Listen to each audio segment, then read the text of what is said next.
Hello everyone, I am Elfie Grace Alcadaa and together with my co-reporter Miss Honeyjoy Magandam. So today we are going to report on how to manage multi-grade classroom or managing multi-grade classroom. So now what is multi-grade classroom? So multi-grade classroom refers to one where there are different levels of ability within the same group of students. So a multi-grade classroom class simply means that there is more than one grade in the classroom working independently or together, with each student working towards their individual curriculum goals for their grade level. So there are learning simultaneously, both together and apart.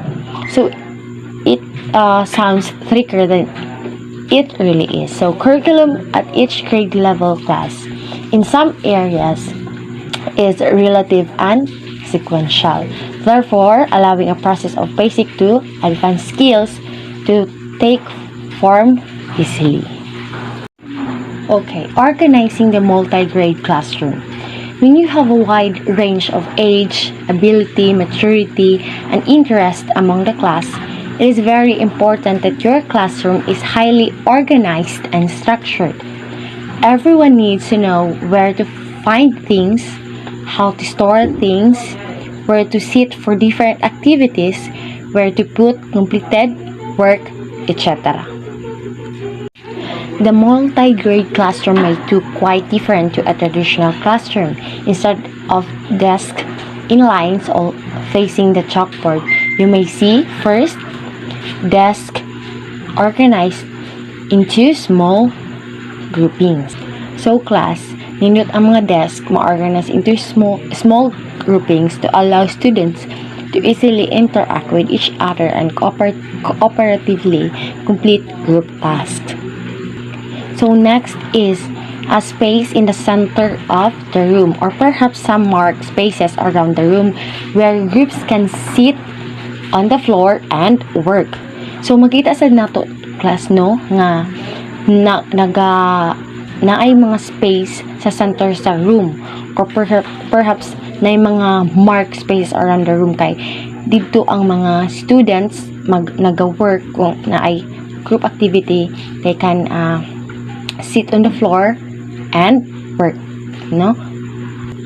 So next is workstations or learning centers where individuals and groups may go to complete activities. So this will be made by the teacher and could include math, writing, language centers, or focus on the theme being taught. So makita din nato ang nakita nato nga dito nga mga workstations or mga learning centers which individuals and groups nga may go to complete activities which mga ginabuhat sa mga teacher nga nag-include og mga math, writing, language centers, or focus on the theme being taught. So next is resources kept on shelves around the outside of the room in boxes which are labeled to help the group activity what they need. So magitan po na sa multi-classroom class nga like mga books, mga or unsay need sa mga students, makita natin mga resources kept on shelves, no? Mga books makita na sila sa shelves around the outside of the room kay in case nga adunay group activity or individual ba, dali lang makitaan sa students ang sa ilang kinahanglan kay naka-label na daan to mga boxes. So next is boxes or folders for students' work to be kept in. So class, ang mga boxes, mga folders sa mga students kay dito man ginabutang ginakip na siya class, no? Kaya importante man po na mga papers or mga butang sa mga students. So dito siya ginabutang sa boxes or folders. So next is plenty of examples of individual and group work and display. So para sa estudyante, para kung unsa pa may ang kalibugan, ma-wide pa ang iyahang knowledge about sa unsay gusto niya masabtan. So dapat magbutang ka og plenty of examples of individual or group work. Okay? Para dali lang siya, dili masyado nga malibugan ng estudyante kung naaman siya gikalibgan. So whatever the physical arrangement, multi-grade teachers need to be flexible in their approach, and their classroom space may be reorganized often. So next is general guidelines for classroom organization. So display area. So decide which parts of the classroom are appropriate for the display of the students' work, charts, etc.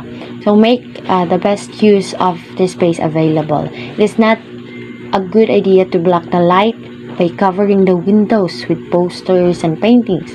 So display boards, soft boards, painted white are very useful. So you can pin or staple work on them and change displays easily. So some points to consider. First, the classroom environment should be interesting for the whole range of students in it. All students should feel it is their classroom. So bisan pa ta no nga ganahan gud sa classroom nga na mga display, neat kaayo, organized kaayo, no. So kailangan nato nga ang mga students nato nga ma-feel nila ang ilahan ng classroom. Okay? So next is students' work should be shown carefully and thoughtfully so they can see you value their efforts. So ang mga work sa mga students dapat yun nato nga ma-shown carefully and thoughtfully kay para makita nato nga i-value nato ang ilang mga efforts, no. So kailangan nato nga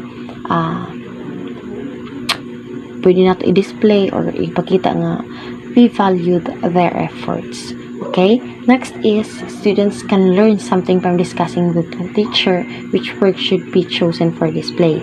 So ang students manggod kay dili siya na mga students nga dili dali nga makasabot sa imuhang discuss kung wala kay something nga display.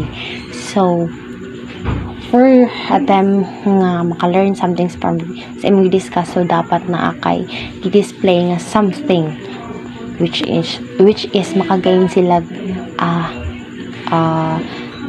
makagain sila mga learnings. So auto. So next is ensure a balance of work is displayed, not just the best students' work. So para kumbaga dili siya nga dili nga makaingon sila nga mas i-value nimo ang mga students nga the best kayo mo work. So dapat i-balance nimo, ipantay nimo sila para ingon kumbaga wala mahitabo nga bias. Next is students like to see their name on their work. It makes them feel proud. So bisan pa class no nga kung nato makita nato ang ato mga name sa atong mga trabaho, di ba, ma-feel nato nga ma-proud ta sa atong kaugalingon because we did our best para mabuhat mahumana nga task. So next is use displays to reinforce thematic work that you are working on in the classroom. So we must make use mga displays para ma-reinforce ang thematic work na you are working sa classroom. So next is try to change displays regularly. It allows all students to have a change at showing something of their work and increases motivation. So mag-try po ta og change sa mga display regularly. Ang uban mga students kay usay masawaan sila sigtan o balik-balik na lang ang mga displays, wala na yung kumbaga nga wala na ilain nga i-display na sad nga bago. because it allows all students to have a change or showing some of their work and increase motivation. Kay kung naamang kay bag-o na sad imong hangi display, mas mag-increase ang motivation sa mga students.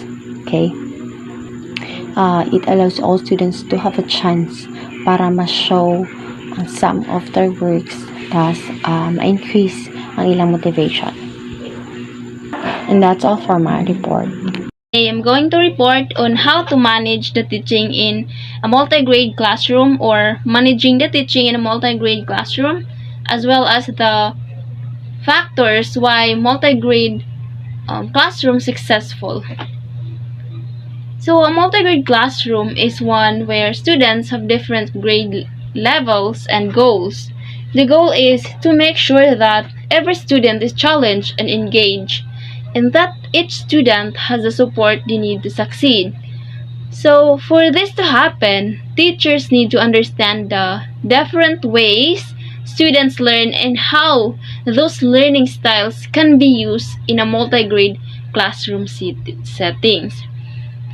So we have here the different ways to teach multi-grade classroom. It's either whole class teaching, small group teaching, or individual teaching. So what is multi-grade? What is whole teaching? Whole teaching is where the teacher leads a group of students through a single lesson. It is when one teacher teaches all students in a classroom, irrespective of their individual needs. This can be done by having a teacher who acts as a leader for the whole class, or one-on-one time with each student. Well, this method is not standard because it is difficult to focus on the entire group and ensure students' needs are met if they aren't addressed individually. This method requires multiple teachers to work together to prepare for and conduct the study. Whole class teaching involves the teacher presenting information and having the students work together to solve the problems or complete the assignments, as these types of teaching helps students practice collaboration skills and teamwork. It also helps them build their confidence by having them practice these skills in front of their peers. Whole class teaching is the most common form of classroom management, since teachers often use it to help students learn a concept or skills, and that it's best suited for large groups of students. Now let's proceed to small group teaching. So what is small group teaching? It involves having one teacher work with several groups of students at once. These groups will often be divided by subject area or grade level, so that its students get individualized attention from their teachers.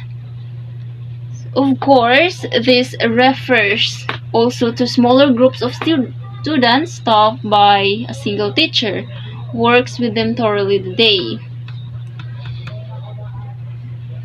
So small group teaching is one of the most effective forms of classroom management because it allows students to work in smaller groups than a whole class and is more manageable than an entire class, as also it focuses on specific topics or skills which can help increase student engagement and retention.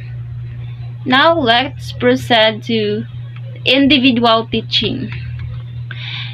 Individual teaching allows teacher to direct directly address individual students' needs, making it clear for them to track who needs extra help and who doesn't. Actually, it is similar to small group teaching in that each student receives personal attention from another student or teacher. But however, since more time is spent with each student individually rather than as part of a larger group, this method tends to work better for students who struggle with social skills or are having trouble learning how to work cooperatively with others on tasks such as writing essays, solving equations within their textbook material. Also, it each student will have an opportunity to speak directly with their teachers about their progress on an assignment or project, as also allows them to receive individualized feedback on what they need for them to succeed. It is one of, I mean, effective form of classroom management because this method allows teacher to directly address individual students' needs, making it easier for them to track who needs extra help and who doesn't. Next, factors.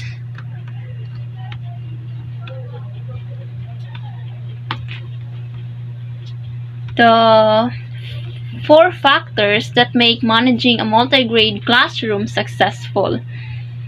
We have first, having clear goals for each student. So, managing a multi-grade classroom, we all know that it is very difficult, but it can be done successfully if you keep these factors in mind.